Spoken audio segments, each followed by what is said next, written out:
Thessalonians 5:14, you read, "Be patient toward them all," or "Be patient to all men." Mrs. Smith, the kindergarten teacher, she looked over at 5-year-old Johnny, and he was struggling to get his boots on, really struggling. So she goes over there and says, "Johnny, would you like for me to help you put your boots on?" He says, "Yes, ma'am, Mrs. Smith." And so she struggled, thinking, "My, these boots are tight." And she gets them on finally. He looks up at her and he says, "They're on the wrong foot." And so she pulls them off, and it's just about as much trouble to get them off as to put them on. And then she switches them, and then she struggles she does to get them on. And then he looks up at her and says, "These aren't my boots." And so then she struggles to get them off, and it's, once again, about as much struggle to get them off as put them on. And then she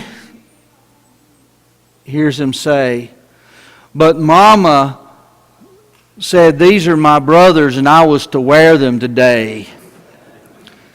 And so she once again struggles to put them on, and she's thinking, will I ever get this finished? And then she finishes and thinks, I'm done, and he looks at her and he says, "I forgot to put my socks on." And she looks at him and says, "Johnny, where are your socks?" He says, "In the toes of my boots." You know, I could imagine at that point that Mrs. Smith's about to lose her patience. But you know, that's a 5-year-old's kindergarten, and sometimes we make allowances, don't we? But now the reality is some folks can really try our patience. And some of us may just be impatient folks to start with.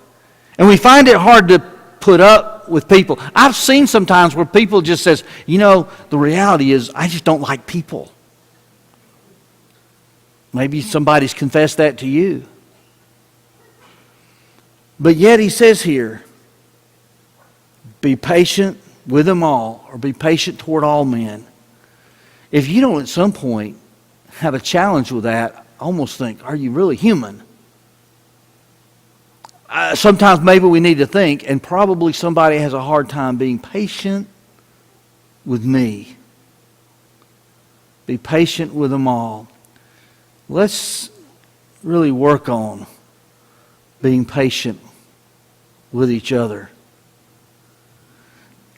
If we could assist you tonight in your obedience, we're lost because of sin. We're saved because of God's grace.